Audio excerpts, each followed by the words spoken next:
আমাদের পূর্বপুরুষের জমি, যেখানে আমরা কয়েক বছর আগেও অবাধে ঘুরে বেড়াতাম এবং গবাদি পশু চড়াতাম, তা এখন চীনা সেনার দখলে। সম্প্রতি অরুণাচল প্রদেশের একটি স্থানীয় সংগঠনের এমন একটি বিস্ফোরক দাবি ভারতের জাতীয় নিরাপত্তা এবং ভূ রাজনীতিতে তোলপাড় সৃষ্টি করেছে।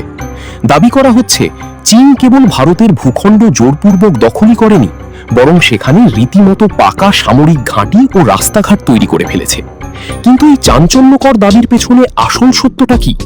ভারতীয় সেনাবাহিনী কেন এই দাবিকে সম্পূর্ণ ভিত্তিহীন বলে উড়িয়ে দিল? আজ আমরা উন্মোচন করব অরুণাচল সীমান্তের আসল সত্য।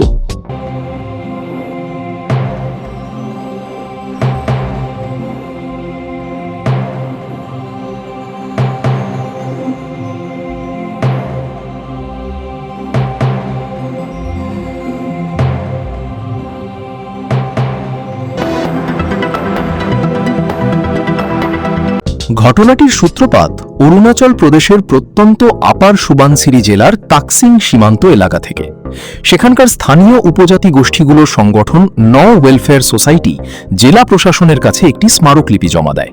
তাদের অভিযোগ, 2020 সালের পর থেকে চীনা সেনাবাহিনী বা পিএলএ তাদের ঐতিহ্যবাহী চারণভূমি এবং শিকার করার এলাকাগুলো ধীরে ধীরে নিজেদের নিয়ন্ত্রণে নিয়ে নিয়েছে। সংগঠনটি উইং, পানিয়ার, মারপান এবং পোট্রং হ্রদের মতো 5টি সুনির্দিষ্ট এলাকার নাম উল্লেখ করে দাবি করেছে, বিগত 10 থেকে 15 বছর ধরে চীন এই অঞ্চলে পরিকল্পিতভাবে তাদের ঘাঁটি বাড়িয়েছে।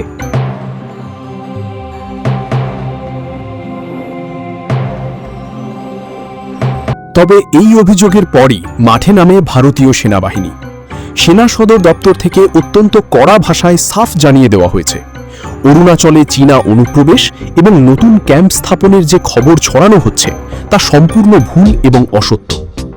ভারতীয় প্রতিরক্ষা বিশেষজ্ঞদের মতে, যে অঞ্চলটি নিয়ে বিতর্ক হচ্ছে সেটি দীর্ঘদিন ধরেই একটি ডিসপিউটেড বা বিতর্কিত এলাকা।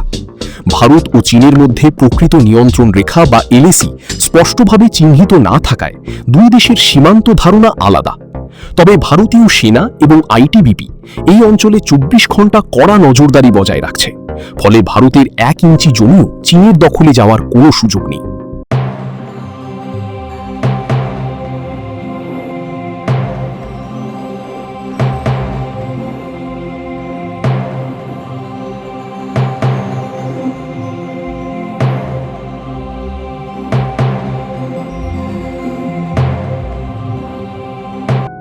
তাহলে প্রশ্ন হলো, বারবার অরুণাচলকে নিয়েই কেন চীন এমন চাল চালছে? আসলে চীন পুরো অরুণাচল প্রদেশকে দক্ষিণ তিব্বত বলে দাবি করে এবং ভারতের ওপর মনস্তাত্ত্বিক চাপ সৃষ্টি করতে চায়। কখনো তারা ভারতীয় ভূখণ্ডের নাম পরিবর্তন করে নিজেদের মানচিত্রে দেখায়, তো কখনো ভারতীয় নাগরিকদের ভিসা দিতে অস্বীকার করে। কিন্তু বেজিংয়ের আসল মাথা ব্যথার কারণ হলো ভারতের বর্তমান সীমান্ত নীতি।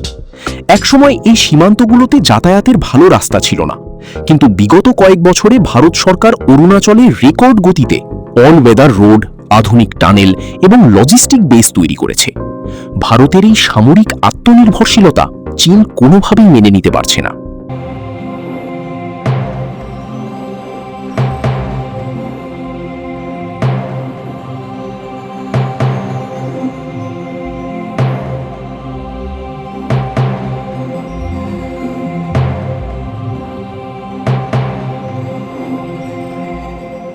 আর তাই চীনকে চিরতরে স্তব্ধ করতে ভারত এখন 3 লেয়ার স্ট্র্যাটেজি বা ত্রিমুখী কৌশল নিয়ে কাজ করছে।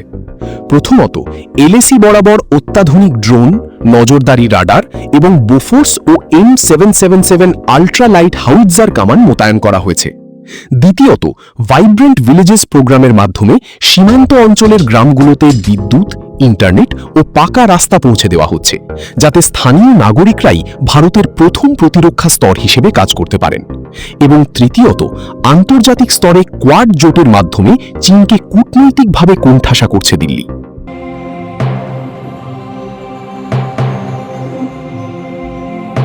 অরুণাচল নিয়ে চীনের আগ্রাসী নীতি নতুন কিছু নয়, তবে ভারতীয় সেনাবাহিনীর কড়া নজরদারি বেইজিংয়ের জন্য এখন একটি বড় দেওয়াল হয়ে দাঁড়িয়েছে। আপনার কি মনে হয়, চীন কি সত্যিই ভারতের সীমান্তে বড় কোনো সংঘাতের প্রস্তুতি নিচ্ছে, নাকি ভারতের শক্তির কাছে চীন পিছু হটতে বাধ্য হবে? আপনার মতামত নিচে কমেন্ট করে জানান। ভিডিওটি ভালো লাগলে লাইক ও শেয়ার করুন। এই ধরনের আরও ভূ রাজনৈতিক বিশ্লেষণের জন্য আমাদের চ্যানেলটি সাবস্ক্রাইব করে বেল আইকনটি প্রেস করতে ভুলবেন না।